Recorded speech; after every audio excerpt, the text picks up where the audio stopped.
Inspired by cross-section diagrams that have been done over the years, I've decided to do a cross-section drawing of the White House. This has been a idea that I initially had for all of these drawings back in August of 2019. And when it came around to December of 2024, I was able to begin this, and it has taken me a long time to get this thing finally done. But all the color is in, all the stages have been put in. I've done all the research, and I put in all the time. This is Kurt Wollner. We're going to examine the coloring of this project and bring it to fruition.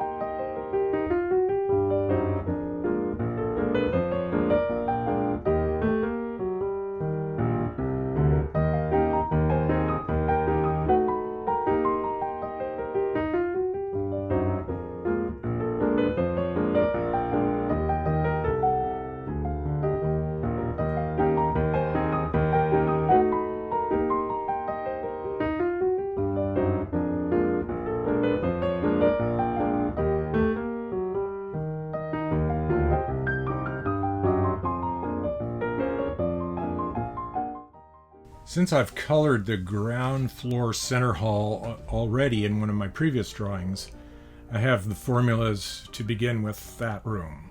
Lightest gray and lightest yellow gives me a nice shade for the marble texture.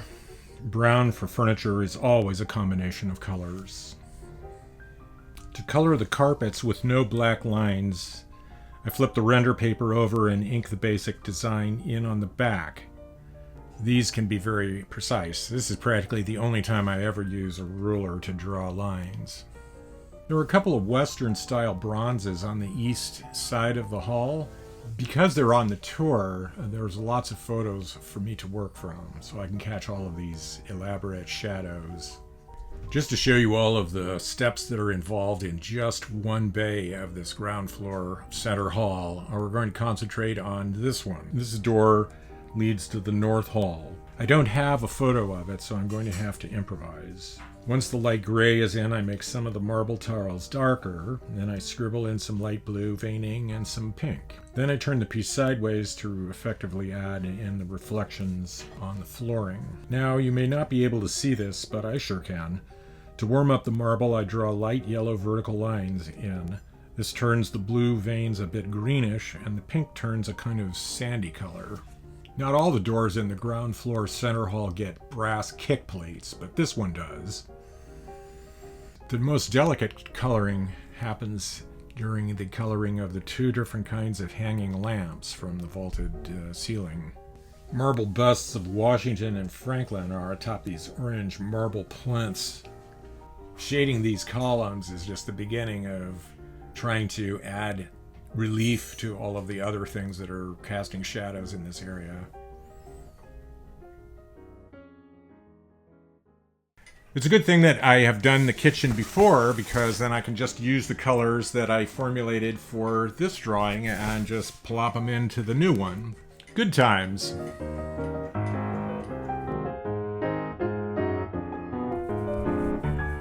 On the east side, just outside of the residence superstructure, is the visitor's foyer, which is a symphony of off-white. More off-white than there are in the heavens.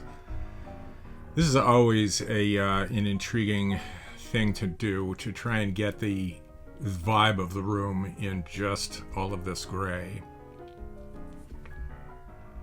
Coloring the White House basements is really a different experience for me, because architectural illustrators either do drawings of buildings that they want to build. Oh boy, that looks great, let's build it. Or what I've done is to draw buildings that are extant. I draw them the way that they are and hope that people say, wow. In this one, I'm kind of stuck in this halfway area where I'm gleaning as much intelligence as I can out of the woodwork And and the rest I have to make up. It's interesting. I can deal with it, but when I find out that when I get some intel on what a room really is, then I have to throw out all of this marvelous mumbo jumbo that I've made up. But that's not the case when it comes to these curved staircases that lead from the ground floor central hall down to the basement mezzanine level. There are a lot of pictures of this that have surfaced, and I have a pretty good idea of what the color values are. But speaking of color values, the walls in the stairwell are off-white with the yellow hatchings, and then that's contrasted with the walls in the center hall, which are kind of marble-ish, and they're sort of blue-green. That's because the yellow hatchings were hit with this blue pen, and it sort of gives it a green cast. So I'm really happy that that kind of contrast has been affected. As with almost all of my wood tones, they're a combination of colors, and this combination allows me to saturate them differently in different places, and I try to replicate the way light bounces off of wood differently in different places and different finishes. Anybody who's been following this video series knows how much I've schwitzed over this particular staircase. It's very hard to project in this angle and color in, and I think it's turning out nicely. Working with the same recipes that I used for the cross hall, the entrance hall's upper walls get the same gray and yellow hatching treatment with yet another coat of gray to make them a little bit darker. They seem to photograph that way in real life, so I'm replicating that approach. Put in some marbling on the pilasters, then move on to coloring in the front door. It's darker than almost any of the doors in the White House, but it's still in sort of it's in an alcove, so it doesn't receive much light at this angle. The diamond pattern marble floor in the entrance hallway is probably the most shiny floor in the United States. It is very shiny, and so it has its own challenges in terms of rendering it. But there are two things that we have to worry about. One of them is the room as reflected in the floor, and then the other is the diamond pattern of the marble itself on the floor. Now you can see through this backlit version that a column of these diamond patterns is between the red lines, and the black line is the middle. And you can see at this point how complicated this gets. So because the floor reflections are stronger than the image of the diamond pattern in the floor, I want to put in the reflection of the room first. So I draw all the reflected black lines in gray, and then shade it in with a little gray, and this will eventually become darker than the walls, and the diamond pattern on top of it will help with that. Because I can't really see where the diamond columns go after drawing in the reflected room, I have figured out a way of transferring their position onto the front side of the paper, and then I mask each column off individually and tick each section, the 1/4 of an inch from front to back that the thing is going to be in. I tick that off in 4 quadrants. So that means that I make a little purple mark for each of those and one in between. I slip it in there. This is all very time consuming, but it's the only way that I could think of to be able to do it and not end up with a great big pencil lead mess. I have all the recipes from my East Room drawing, so I'm using them to guide my way through here. Putting all of these details into this much smaller piano is nerve-wracking, but I tried not to go beyond the black lines. You know how that goes. Coloring all the drapes is tons of fun.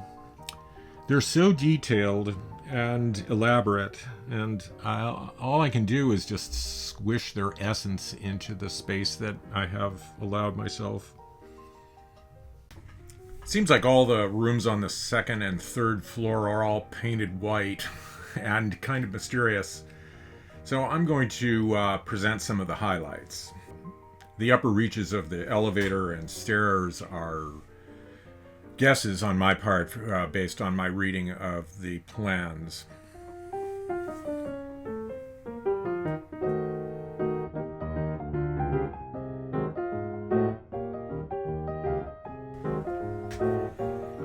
My favorite room in this area is Ramp, which ramps from the stair landing up to the east sitting hall.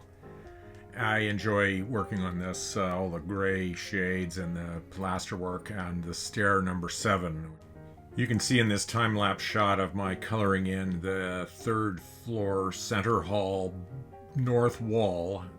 You can see how the second floor center hall shaped up. Finally, coloring in room 330, which used to be Bill Clinton's music practice room, was something I was looking forward to, capturing the sunlight coming through the windows on the east side.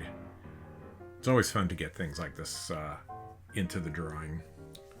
Putting in this tiny painting gives you an idea of even the smallest detail makes its contribution to the overall project. So after 10 months, I finally get to move on. Can't wait to find out what my next drawing is going to be, probably Situation Room. So I finally get to move on. Until then, thank you for your attention. Bye-bye.